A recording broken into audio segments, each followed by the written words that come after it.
Miray, benim notlarımı verelim. Benim kendi notlarımı istiyorum. Tamam. Alayım ben onları Sayın Bakan. Evet, geliyor şimdi. Var böyle çıktım, bambaşka bir not getirmişler. Büyük de bir organizasyon. Oradan da şey gibi yaptım. Teşekkür ederim, sağ olun. Ama binalarla ilgili Tamam. neyse espri yaptım ama gene de devam ettim ya. Evet, Sayın Valim, çok değerli milletvekillerim, il başkanım, çok değerli basın mensupları. İki ay içerisinde tekrar Diyarbakır'dayız. Aslında bu bizim Diyarbakır'a 4. ziyaretimiz. Hepinizi saygıyla selamlıyorum. Dicle'nin diyarı yine kardeşlik ocağı Diyarbakır'da sizlerle bir arada olmaktan büyük mutluluk duyuyoruz. Az önce valimizle bir araya geldik. Milletvekillerimizle beraber şehrimizin ihtiyaçlarına yönelik de çalışmalarımızı değerlendirme imkanı bulduk. Bugün Diyarbakır'da farklı temaslarımız olacak. Özellikle şehit yakınlarımız ve gazilerimizle birlikte bir araya geleceğiz. Akabinde evlilik kredisinden yararlanan, aile ve gençlik fonundan yararlanan gençlerimizle bir araya geleceğiz. Aileyi merkeze alan, çocukları koruyan bir anlayışla, biliyorsunuz Aile ve Sosyal Hizmetler Bakanlığı olarak 7/24 sahadayız. Aile odaklı çalışmalarımızı da Diyarbakırlı kardeşlerimize sunmaktan büyük bir mutluluk duyuyoruz. Biz Sayın Cumhurbaşkanımızın liderliğinde Türkiye 100 yılı hedeflerimize ilerleyen aile ve nüfus 10 yılı vizyonu kapsamında da çalışmalarımızı sahada yansıtan bir anlayışla hareket ediyoruz. Sayın Valimize, milletvekillerimize ve Diyarbakırlı tüm kardeşlerimize misafirperverlikleri için tekrar teşekkür ediyorum. Çok değerli basın mensuplarımız, son 24 yılda bakanlık olarak sadece Diyarbakır'a 78 milyara yakın yatırım ve destek mekanizmalarımızı sunduk. 62 kuruluşumuzla Diyarbakır'a hizmet ediyoruz. 48 aile destek merkezlerimizle kadınların yanındayız. Ayrıca bunun yanında da bir tane SODAM açtık. 27 kadın kooperatifimizle yine evinde üretimde katkıda bulunan, Diyarbakır'ın lokal ürünlerine tanıtımına katkıda bulunan kadın kooperatiflerine özellikle eğitim ve markalaşma süreçlerinde yanlarında oluyoruz. 10 sosyal hizmet merkezimizle Diyarbakırlı kardeşlerimize sosyal hizmet anlayışımızı doğrudan sahada yansıtma imkanı buluyoruz. Sosyoekonomik destek ödemelerinde yine 9066 Diyarbakırlı çocuğa 2026 yılında 505,1 milyon lira sadece 2026 yılında kaynak aktardık. Yine evde bakım yardımıyla evinde yaşlısına, engellisine Sayın Cumhurbaşkanımızın vizyonuyla ortaya geçirdiğimiz evde bakım yardım modelimizi yine Diyarbakırlı kardeşlerimizin hizmetine sunmaya devam ediyoruz. Bu kapsamda Diyarbakır'da 22.685 ailemize aylık 15.755 lira olmak kaydıyla güncellenmiş rakamlar evde bakım aylığımızı sunuyoruz. Sadece 2026 yılında, yani Ocak ayından bugüne evde bakım yardımına 1,9 milyar liralık kaynağı Diyarbakır'a aktardık. Yine Ulusal Vefa Programı'yla evinde destek olduğumuz engelli ve yaşlı vatandaşlarımız var. Bu kapsamda da 8.680 engelli ve yaşlımıza evlerinde destek olmaya devam ediyoruz. Çok değerli basın mensuplarımız, biz Sayın Cumhurbaşkanımızın liderliğinde yürüttüğümüz eser ve hizmet siyasetinin yanında yeni eser ve hizmetlerle çalışmalarımızı büyütmeye, vatandaşlarımızın ihtiyaçlarına cevap vermeye devam ediyoruz. 2 ay önceki ziyaretimizde sizler de eşlik etmişsiniz. Burada çok önemli, çok güzel ve bölge açısından da ilk olan Sosyal Hizmet Kampüsümüzü ziyaret etme imkanı bulmuştuk. Ve bu da bizim hem Diyarbakır'da daha güçlü sosyal hizmet anlayışımızı yansıtan yeni bir modelimiz olarak da karşılık buldu. Kuruluşlarımızı aynı yerleşkede yerleştiriyoruz ve Sur'da 72.000 metrekarelik bir alanda 28 farklı yapıdan oluşan hem huzurevi hem çocuk evi sitesi, aynı zamanda engellilere yönelik ve kadınlara yönelik farklı çalışmalarımızı tek bir kampüs içerisinde bulunduğumuz yeni bir sosyal hizmet kampüsünü inşallah yakın zamanda Diyarbakırlı kardeşlerimizi kazandıracağız.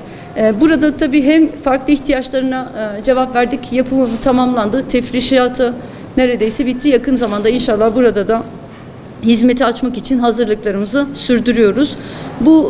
Bugüne kadar sadece Van'da, Tokat'ta, Diyarbakır, Malatya ve İstanbul'da olan bir sosyal hizmet. Diyarbakırlı kardeşlerimize de bu güzel hizmet modelimizi sunmaktan büyük mutluluk duyuyoruz.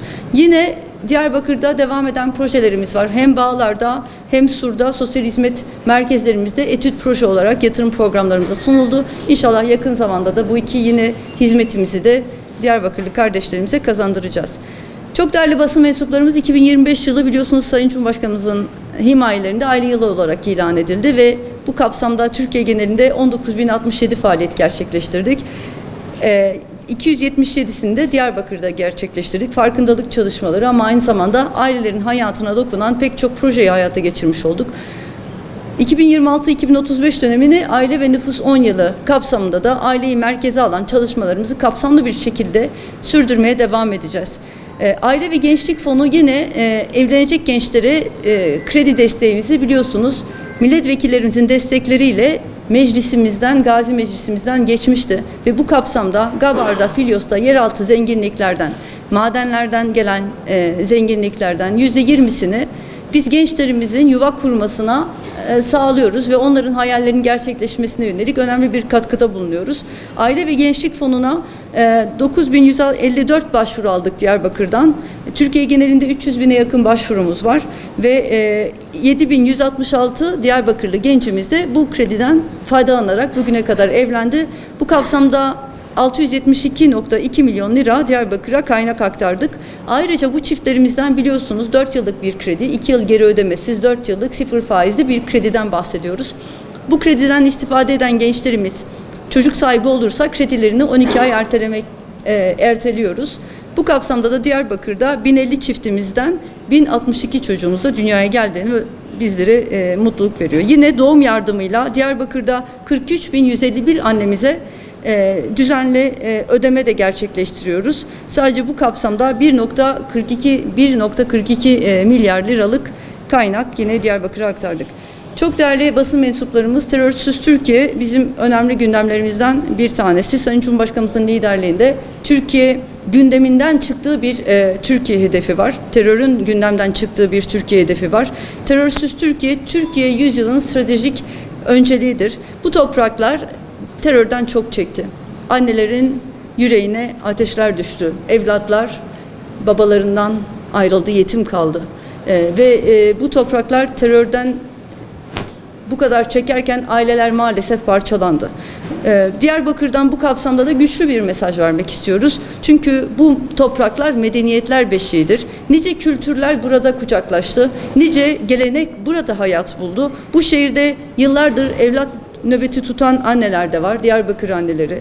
Aynı zamanda şehit ailelerimiz var, gazilerimiz var ve bu vatanın bütünlüğü için mücadele eden pek çok vatandaşlarımız var. Bu topraklar barış istiyor, bu topraklar geleceğe umutla bakan gençlik yetiştirmek istiyor. Biz anneler artık ağlamasın istiyoruz. Evlatlarımız hayattan koparılmasın istiyoruz. Çünkü terör güvenlik meselesinin ötesindedir. Toplumun her kesimini çok derinden etkileyen bir unsurdur. Bizi biz yapan değerleri, aramızdaki gönül köprülerini zedelemektedir. Terörün karşısında ise en büyük gücümüz ailemizdir. Çünkü aile bizim geleceğimiz. Aile bizim en güçlü yapımız. Yine en sığınak bulduğumuz yer, yine en güvenli limanımız ailedir. Terör toplumsal bağları zedeler, aile ise o bağları inşa eder. Terör gençleri kimliklerinden koparır, aile ise gençlere kim olduklarını hatırlatır. Terörsüz Türkiye, güçlü aileler, umutlu gençler, güvenli bir gelecek demektir. Büyüyen ekonomi, güçlenen demokrasi, yükselen refah demektir. Gençler enerjisini artık üretime, bilime, sanata yöneltecek. Cumhurbaşkanımızın liderliğinde güçlü bir Türkiye inşa etmeye devam edeceğiz. Çok değerli basın mensuplarımız, hedefimiz terörün geçmişte kaldığı bir Türkiye inşa etmek. Gayemiz barışın hakim olduğu bir bölge. Bu iklim çocuklarımızı güvenle saracak, gençlerimize yeni ufuklar açacak, geleceğe büyük umutlarla bakmalarını sağlayacak. Türkiye yüzyılı işte böyle bir atmosferde inşa edilecek. Barışın, huzurun, güvenliğin ve kardeşliğin hakim olduğu bir Türkiye'yi el birliğiyle inşa etmeye devam edeceğiz. Az sonra tekrar şehit ve gazi ailelerimizle, şehit yakını ve gazi ailelerimizle Terörsüz Türkiye Kardeşlik Sofrası'nda bir araya geleceğiz. Yine ADEM ziyaretimiz olacak. O da kadınlarla bir araya geleceğiz.